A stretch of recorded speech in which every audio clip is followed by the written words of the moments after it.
as we are discussing about the animal tissues. Totally the animal tissues are classified into four types: epithelial tissue, connective tissue, muscle tissue, as well as nervous tissue. And we have already discussed about the epithelial tissue and connective tissue. And today we are going to discuss, that means I am going to explain you about the muscular tissue or the muscle tissue and nervous tissue. Okay, see, let us learn about the muscle tissue first of all.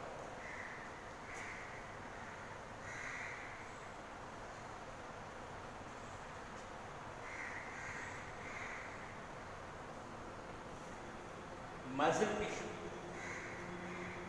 This tissue is meant for only muscles. We already learnt we have the 206 bones are present in our body, and all the bones are connected with, are concerned with only skeletal system. And here the muscle tissue also associated with the skeletal system, associated with the bone, associated with the cartilage, the skeletal system, completely skeletal tissue.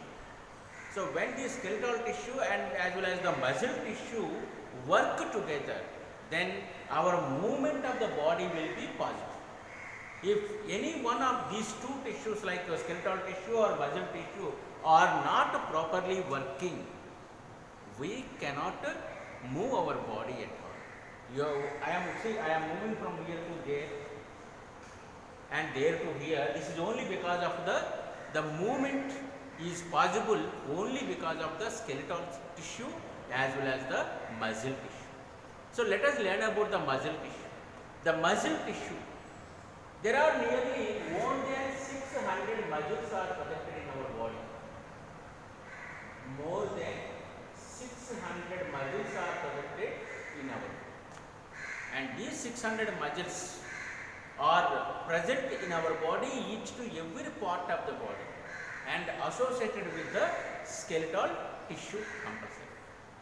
Okay, and these muscles are having the long thread-like cells presented in the muscle tissue. Those are called as myofibers. The long thread-like structures,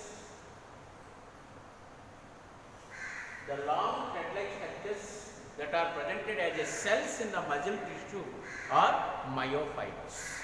And these myofibers are having the some self contraction and relaxation.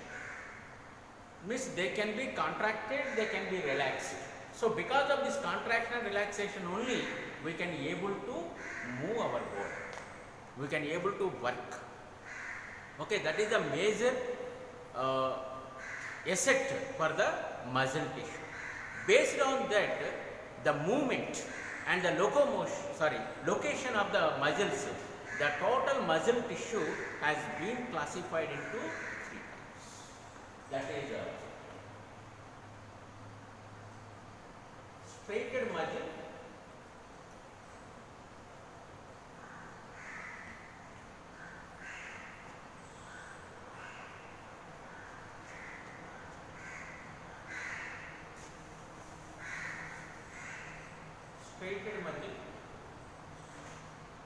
non-striated muscle,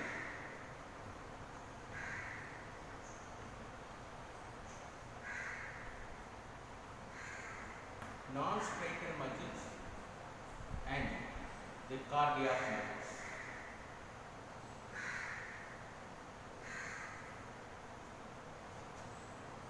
Striated muscles, non-striated muscles,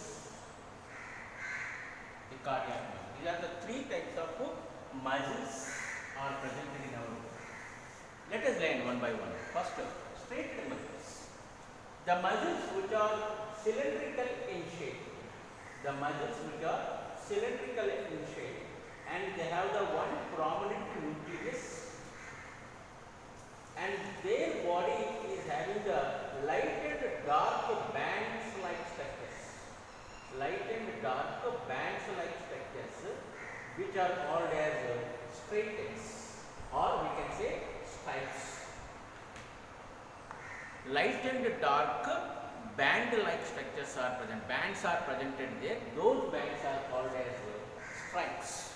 So the striated muscle is also called as striped muscle. Striated muscle is also called as striped muscle.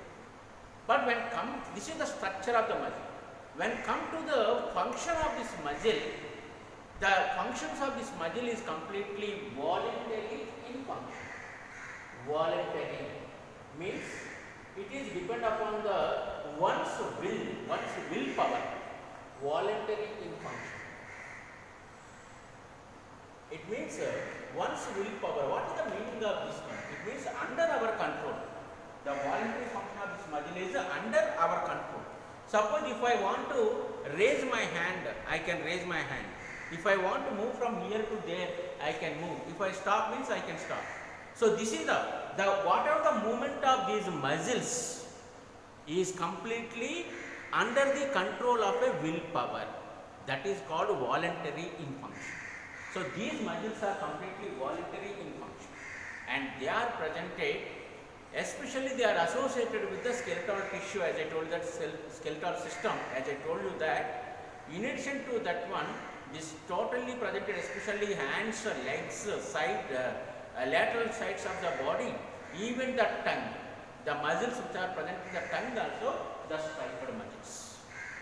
So as the structure is having the stripes on it, so it is a striped muscle. And also the function is voluntary in function, so it is called as a voluntary muscle.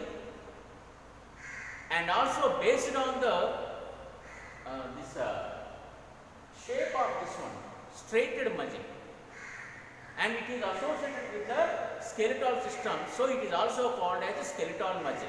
So the striped muscle, that is the straighted muscle, is having the different names based on the structure, that is the striped muscle, based on the association, that is the skeletal muscle, based on the function, that is the voluntary muscle. And this muscle is very, very important. Almost all the voluntary functions of our body are because of this muscle. And let us learn about this non-straighted muscle. Non-straighted muscles. The name is saying that no straightens are presented. That means no stripes are presented. No stripes are presented. And these are not cylindrical in shape. These are like a tapering ends. Like a tapering ends. Both the sides are tapered. Means pointed like this. And in the middle, a prominent nucleus will be presented. This is called striped muscle. Sorry, non-striped muscle. No stripes are presented here. And also we can say it as smooth muscle. It's also called as smooth muscle. And it is also having the myofibers, which are self-contracted and relaxed. Self-contracted and relaxed completely.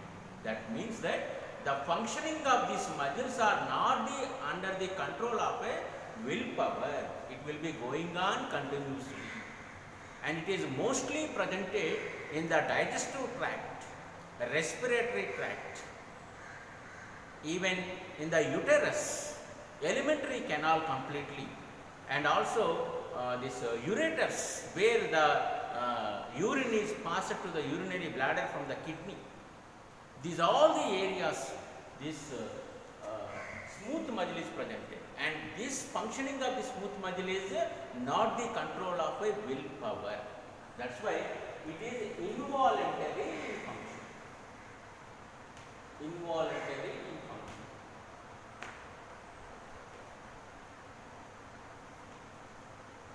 Okay, involuntary in function.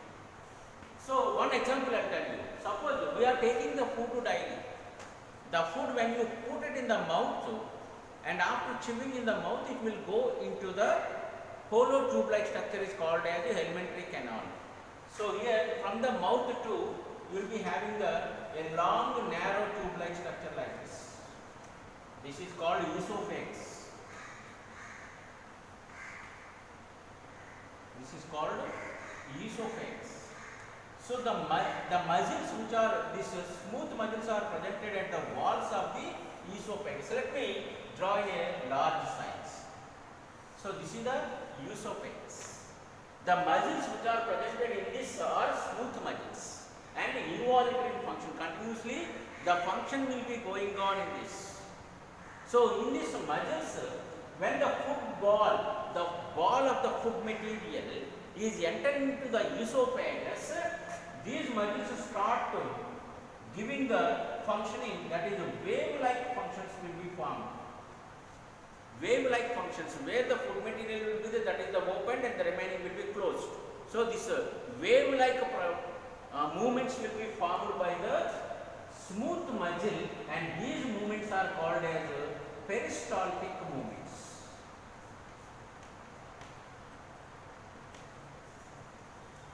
Peristaltic movements. Because of this peristaltic movement, the food is moving forward direction.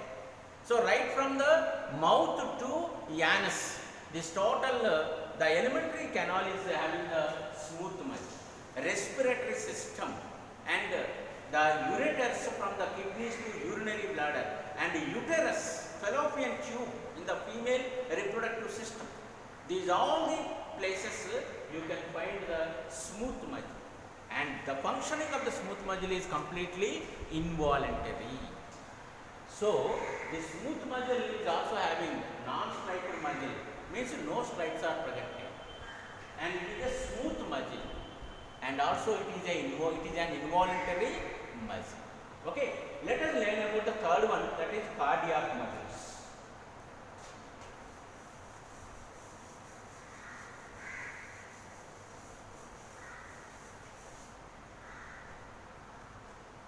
Cardiac muscles, already you have learned in the 8th standard, that is blood circulation. The heart is made up of, heart is composed of a specialized muscles called as cardiac muscles. Why the heart is composed of the specialized muscles? Because these muscles are present in a branched manner, and also they have the special self contraction as well as the self relaxation. It will help that this kind of movement is help to the heart to pump the blood to the blood vessels. Okay, so that these cardiac muscles are very much important. These never be fatigued, that means never tired of. These will be continuously, once they started, once they triggered, continuously they are working. Contraction and relaxation will be going on continuously and pumping the blood. And these are present only in the heart. Remember, only in the heart. These are present only in the heart and help in the supplying of the blood to all the body parts by blood vessels. Okay, and these are present in the heart in a zigzag manner, so that their contraction and relaxation will be run very easily. And these also have the thread-like, fiber-like structures called as myofibers. Myofibers are presented here in this also, and these will be working on their way. Okay, this is about the cardiac muscles. These are never fatigued easily, that means never tired of, continuously working, and these activities also involuntary, not the control of the willpower. We cannot control that functioning of this cardiac muscles. Once if it is controlled, means over, the person has been died. So that's why the cardiac muscles function is completely involuntary action.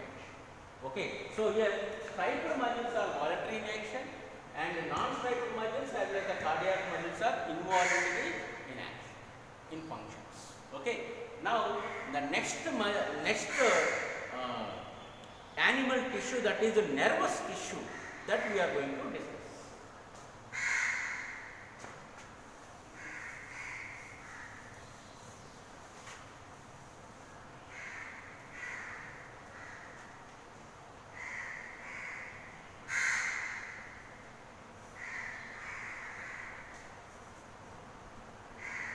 One day you are going on the road, all of a sudden a snake has been come across.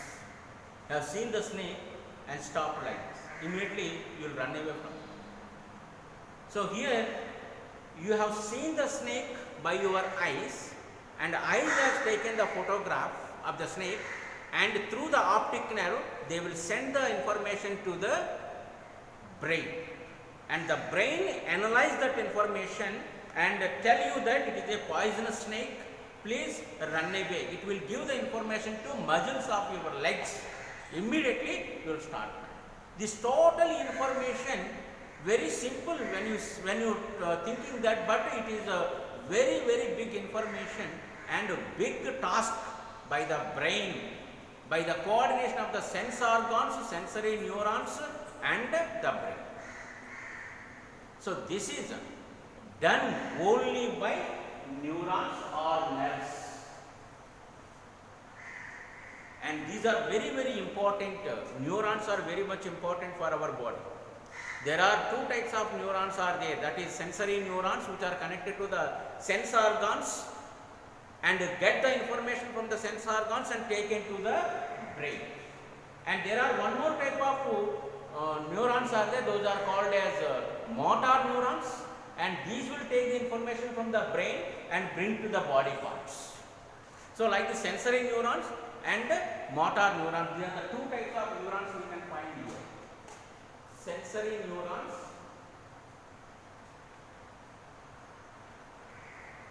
and motor neurons.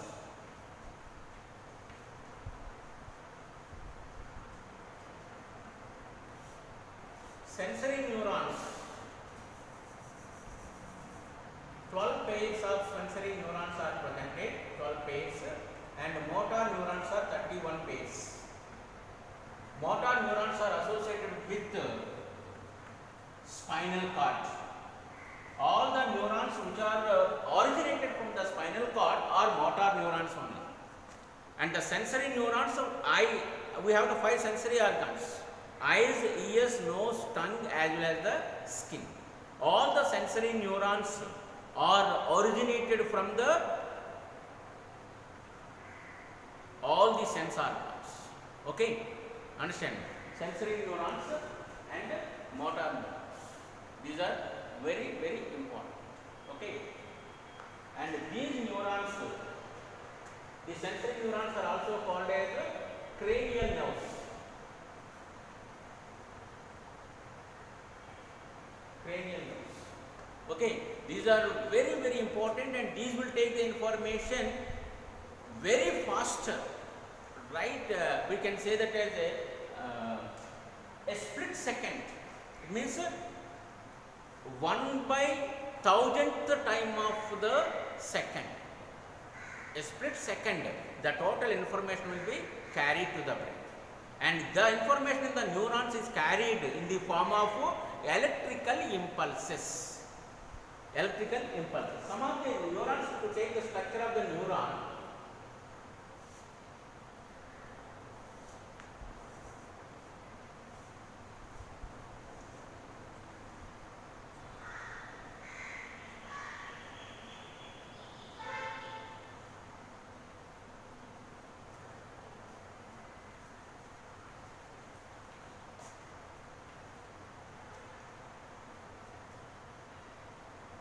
to take the structure of the neuron, it is not a particular shape, it is not having the particular shape here. The neurons are different in shape. They have the long thread-like structures which get the information, those are called as dendrites. And these get the information and send to the information to the cell body. Cell body is also called as pericardium. It's also called as pericardium.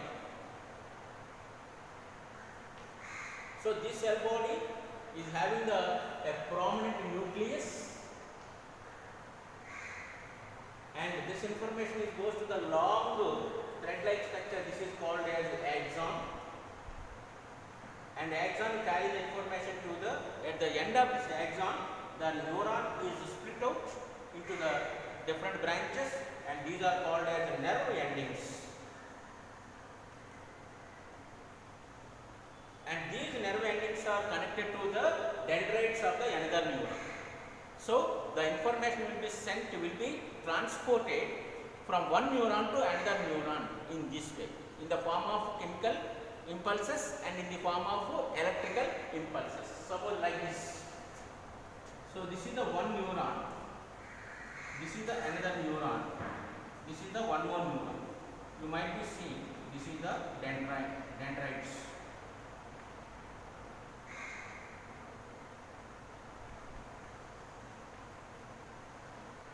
These are the dendrites. The neuron, you might be finding that these neurons are not connected each other. You might be finding the gap is there. This is called synapse. The gap between the two neurons is called as a synapse. So the dendrites will collect the information, sent to the cell body, and cell body will send the information to the axon, and the axon send the information to the nerve endings. So here the information is run in the electrical form, electrical impulses, and when it is reaching this nerve endings, you might be finding that some balls like structures are there here. These are called as clefts, nerve clefts, and these are having the neurotransmitter. A chemical is projected there. This chemical will convert the electrical impulses into chemical impulses. After the converting of the chemical impulses, these will be enter into the dendrites of the another neuron. There too it is go to the, again there it is converted into electrical impulses once again in the cell body and move to the axons. This way the information will be sent from one neuron to another neuron. A chain of neurons will be formed. And it is estimated that if you collect all the neurons from an adult person and tie them, make a rope, it can round the earth 3 times, it seems. It was estimated in that way. It's such a huge number of neurons are presented, and our brain is completely having the neurons only. Nearly 1,000 millions of neurons are presented in the human brain. So anything we can replace in our body but the brain, because it is associated with the neurons. Nervous tissue is presented only in the brain. Okay, only in the brain. So that's why brain is very, very important. And all the assets are there for the nervous system, but one drawback is there in the nervous system. That is neurons. The nerve cell are not having the capacity of dividing by themselves. They cannot divide and form the new cells, because in the cell body of the neurons they lose their complete mitochondria and endoplasmic reticulum, as well as this what is that centrioles, which are initiate the cell division. So those 3 organelles are absent in the cell body of the neuron, so they cannot divide by themselves. Already in first lesson I have taught you this one actually. Okay, understand? And these neurons the axons are covered by a thin layer is called as myelin sheath, and this myelin sheath protect the axon neurons from external. Okay, this is about the animal tissues. We have discussed the plant tissues as well as the animal tissues. By this I can conclude the total lesson of the tissues of animals as well as the plants. In the next video we will discuss about the another new topic. Okay, please follow the videos by using your earphones and open the video in the mobile video player, not directly through WhatsApp videos. Okay, thank you very much.